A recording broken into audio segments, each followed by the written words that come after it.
welcome to our channel of David and Valerie, or David y Valerie. I just wanted to come and share this story that's really close to my heart, and the story is actually my own and it's an experience I had from the age of 14 years old. And with this story, I've had a little bit of a struggle in terms of wanting to share it. You know, sometimes you're like, I don't know if I should share this or not, but I've been feeling it in my heart that it was time to share, and with the hope that whatever I share, there's something that helps someone when I share this, my own experience, and how God helped me through that situation. So let's go back to age 14 years old. I don't know if you're familiar with eating disorders, but I had anorexia nervosa or anorexia. Of course, I didn't know at the time that I had it or that I was developing it. If you're not familiar with anorexia, I will kind of a little bit explain the difference between anorexia and bulimia. It is an eating disorder, and it's actually one of the most leading eating disorders that causes death when the patient never resolves the issue. And what anorexia is the person's perspective of their own body image changes, literally changes, and they begin to take control over what they eat, how much they're eating, so it's very limited amount of food, and how much they're releasing that food that they're intaking, and they increase the amount of exercises that they do to kind of help them feel like they can compensate over that. Now, bulimia, on the other hand, is the eating disorder where the person eats, doesn't limit how much they eat. Sometimes they binge eating and then later do go and throw it up. So that's the difference between those two for anybody who's not familiar with the eating disorder. I had anorexia nervosa. I was not aware of it, and I didn't know how rapid it was starting to change my life. It all began in age 14, but really I could say that maybe you're not aware that your words are very powerful, and sometimes you could say something to someone out of a loving or cute way, and it can have a negative impact for the other person later down the road. And why do I say that? It is because one time at the age of 8 years old, someone had told me that I was chubby. They called me chubby cubby. Maybe for them it was really, really cute. Maybe for them it was something like, oh, you know, it's very endearing. And at that time, at that age, I hadn't taken it in any offensive way. I really didn't understand what it meant, actually, either. But when I came to the United States at the age of 10, I began to see the wonders of Burger King and fast food, and I loved it because it was so new and so available here. And so I began eating it and consuming it. And in my family, there's no obesity. At least, like, my mother has always been very thin. My father is pretty thin too. My sisters have always been very slim. And so as I was in the age of eating 10, 11, 12, I was consuming this food that I was starting to see the evidence of it reflecting in my body. So I did begin to gain weight. And so during that time, I was enjoying it, but as I was starting to peek into my teenage years, I began to really start taking a look into my body image. And one of the comments that kept coming back to my head was that chubby, chubby, chubby, cubby. And it began to really affect me to the point that I was like, I am fat. And perhaps we have gotten so used to the obesity here in the United States that it seems like it's okay or it's healthy. But for me, there's the two extremes always, whether it's obesity or an eating disorder that's affecting, starving yourself and all of that. I think there's always a true balance in everything we do in life. But that took me time to realize and learn as I faced through this situation. So as I was reaching the age of 14, I began to really work hard to make sure that my body was looking nice. I started limiting the food intake, so I would serve myself very limited portions, and I would try to exercise as much as possible because I did not want to gain weight. I wanted to be really fit, which what I thought I was fit, but I was really starting to lose a lot of weight, and it was starting to get unhealthy. Every time I would see myself in the mirror, I saw myself big. I saw myself fat. I disliked what I saw in the mirror. And so when I thought about food, I was like, food is not my friend. I'm only gonna live just to eat a few pieces here and there, but I don't want to take more intake of food. By the age of around 15, 16, I began to really take control of what I was eating, how much I was exercising, but also what my family was eating. I would be in high school, and since I would be done with my classes, I would come back home, and while my parents were at work, I would cook dinner. And I would, look up recipes and all of that, and I made really good dinner, and I would serve them plates of food that were so big. Now that I think about it, their portions were so large, and I think that was part of me trying to overfeed someone because I wish I could eat, but at the same time, so I could feel thinner myself.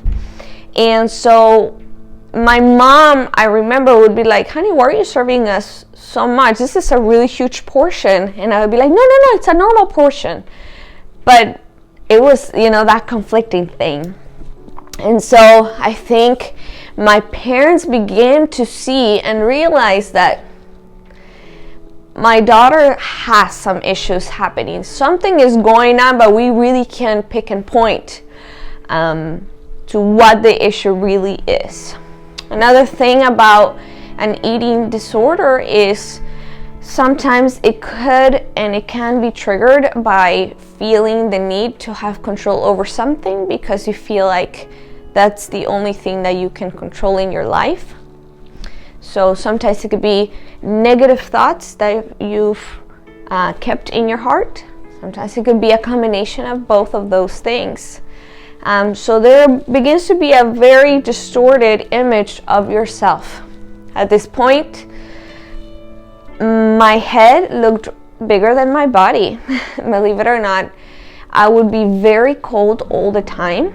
I wasn't noticing these things because every time I saw myself in the mirror, I would see a very fat person, and I really disliked what I saw. It was one time, I think my parents at this point had been really on praying and saying Lord, show us what is happening with our daughter, because something is happening but we're not sure. But all we can tell, and I'm sure as my mom tells me, is your head was really big and your body was getting smaller. And so one time they showed me a picture of myself and they said, what do you see? And to me it was a normal picture. But my mom said, take a look at how your head looks compared to your body. And I guess inside of me something kind of clicked of realizing that there was something that I was not seeing. That even though I wanted to see the reality, I wasn't seeing the reality. And just a little point here, in high school I had two of my really good girlfriends, and they each happened to be dealing with an eating disorder. I think I had a lot of friends, but I think in terms of when it was lunchtime, we kind of navigated into going on with ourselves together because we were kind of sharing the same story. One did have bulimia, and the other one had anorexia. And so we kind of shared our stories of how much we limit our food and how much we exercise, and the other one was like, well, sharing about her experience of binge eating and all of that. And so you tend to kind of gravitate towards people that are kind of at the same point or with the same struggles that you are. Now, moving forward, my parents sought help for me. And I thank God that I was willing to be open to the idea and go. Through the rehab that I went, the rehab program that I went, they worked on not just being like, honey, you gotta eat, change your mind. They kind of began to see what was really happening inside of me for me to start expressing the things I had bottled in. And one of those things they had asked me was about, is there a comment that was made or something that you still think about? And I said yes. It was that chubby cubby thing that always haunted me somehow. And so I went to therapy and rehab, and they taught me about balancing. It's not about gaining a lot of weight. It's not about seeing food as you just gotta eat and get your body back to where it needs to be. It was more like, let's look at little things we can do here and there to get you where you need. So, with that being said, if you're struggling with an eating disorder like anorexia or bulimia, let me tell you, you're not alone. It is something that many people do struggle with. And what you do see in the mirror is not the reality. You gotta know that there is hope. You can get out of this. You don't have to end up, to the point that you do die because the eating disorder, because you are not giving your body the nutrients and the amount of food that it needs. It begins to eat up muscle because it needs something to feed off. And our hearts are a muscle, and it will begin to eat up that muscle. And unfortunately, many people who have anorexia nervosa have heart attacks, and that does end up in death. But that doesn't need to be your case. There is hope. And I wanted to share something with you that God tells us over and over. It's about the renewal of our minds. Because our minds and our hearts can be so tricky. They can trick us. We can perceive things in ways that they are not. So, that's why God tells us, renew your mind. Have filters that help you navigate through what you're thinking. Is it good? Is it pure? Is it going to be something that's going to be kind? That's the way to filter in your thoughts. There's nothing wrong with seeking help. That's why God has allowed people to study, nutrition, that has studied about being a therapist and helping people and counseling. God created, and He's the knower of all. He has all the knowledge. And so if you are struggling, first of all, run to Him. He's gonna be your main source. But also seek help. And you know what? Open up with someone who you can trust. And be vulnerable enough to open up your hearts to them and say, I need you to help me. And with having someone who will be an advocate for you and encourage you along as you seek help, you can take the steps to get out of that eating disorder. You do not have to be attached to it. And let me tell you, there's times that thoughts like that come into my head. I'm feeling a little bit, I think I'm getting a little bit on the weight side. Or I'll start thinking like, and I do want to point this out. It is different than eating healthy and making sure that you are exercising and that you're maintaining a good body weight, because it's our bodies are the temple of the Holy Spirit, and we're called to take care of it. But there's a difference with obsessing over it. And so when thoughts starts to come at me, that in the filters of this is good, is this really coming from God? Like, is this real? What I do is I pray and I say, God, is this a real thought? Is this a good thought? Is this something that I need to leave out? And that's the way I'm able to have control over it, because it's not like I'm grabbing onto control, but I'm having God taking control of that situation. And I do want to leave you with this verse that I think it's going to be wonderful for you to remember. And it's Psalms 94, verse 19. And it says, "When doubts filled my mind, your comfort gave me renewed hope and cheer." Isn't it so wonderful to be able to have that hope? Doubts will fill your mind. Thoughts like this will come into your mind. But when they do, you can find comfort in Him to renew your thoughts, to give you hope and cheer. I know perhaps I didn't go much into further details with this, but I will like to open up a time for Q&A, which in the next video, I'm going to have that time sitting down with my husband, who I had to share this story with, and he didn't even know what anorexia was. And so it was such a wonderful time for me to share with him. And so we're going to have a little bit of a Q&A, and hopefully you watch that video. And if you do have any other questions or anything that you want to share, I would love to hear your story. If you're struggling, if there's anything I can help with, I am here. Just know that God loves you and He has your life. He's the interest of your life at His best. He just desires the best for you. Thank you so much for watching. Hi everyone. So I have the privilege today to interview my beautiful wife. So I have a couple of questions here prepared. So for all of you, here we go. So first question. Okay.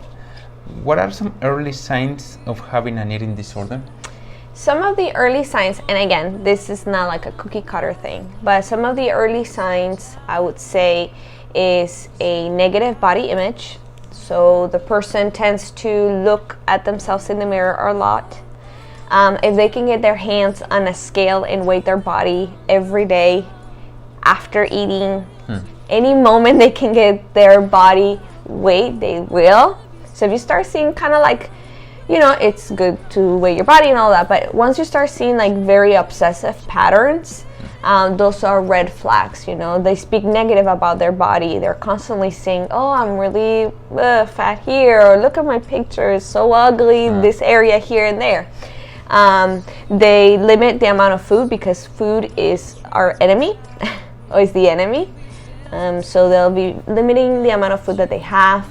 They'll be spending time in the bathroom, whether it's to throw up the food or other ways as well, to make sure that they're getting rid of the food that they're intaking. And as soon as they're done, they like to weight themselves again. So you'll notice that. You'll notice a lot of cold hands and feet. It's a constant thing that they can't be warm. But it's not because of the weather. And it's not because of the weather. This is whether it's hot outside, but they're constantly very cold. Wow. They do tend to suffer from anemia as well, because they're not having the nutrient that their body needs. And so, wow, this is so interesting. Yeah. Okay, my second question is, what are some steps you took towards your recovery? So definitely getting help. Perhaps it wasn't my idea, hey, I need help, can I get some help? But if you do feel like you need some help, I would say get some help. I took the step of saying, I'm willing to go and seek help. I'm willing to listen to what someone else has to say. And I think it's so important to get the help that you need, to surround yourself with love and support. Another few of the steps that they had me doing was, sometimes anorexia is not so much even about the food so much, because that's what you have control over, but it could be also about what other emotions are behind that. And so being aware of what emotions, and that's why I was talking about how the Word of God is so important for us, because it helps us to filter our thoughts. Yeah, that's very important, what we let in our mind. Exactly, yeah. And, to start building good, healthy eating habits. Okay, how do you deal with your body image now? How do I deal with my body image now is I make sure that I am being healthy in how I eat, that I do exercise, and I love to exercise, but that I am careful not to, over obsess over it, just at a healthy level. I thank God because I have a wonderful husband who constantly tells me how beautiful I am and how, you love me and you like me. Of course, and love you. Of course, and I how like you. You're always pepping me up, always saying all these wonderful things, and I love that. And I think for someone, okay, maybe you're not married and you're like, well, who's gonna tell me that? Tell yourself that you love yourself, that you love how God made you. You can do it in front of the mirror. Yes. And be like, okay, maybe what I see I don't like, but God help me. Because you love me, He loves you already. So just be like, God, help me to see what you see. Open my eyes to see the reality. Yeah, that's a very good point. And my last question of today for you is, what can a family or friend do to help you? What a family and friend can do is help you in being there to just support you and to love you through the process that you're going through. Something that perhaps family gets so desperate and they try to be like, why aren't you eating? Or, making you feel guilty, and that can trigger again and again that same pattern of continuing to be and feeling worse, so then you want to control more, so then you start limiting yourself more. But I think it's just a loving embrace and helping them seek help. They'll be like, oh, you need help, not like that, but more like, hey, how can we together do this? Or is there something you want to share? Are you struggling with something? Did you have a bad week? Has there been something that's been on your mind and heavy on your heart? Wow, that's very good. Thank you for answering these questions for us. Thank you everyone for connecting with us, and thank you for watching this video. Yes. And again, if you have any questions and you want to DM us, please, we would love to hear any questions that you may have, or comments as well. Everything is welcomed. Thank you. Thank you so much. Bye-bye.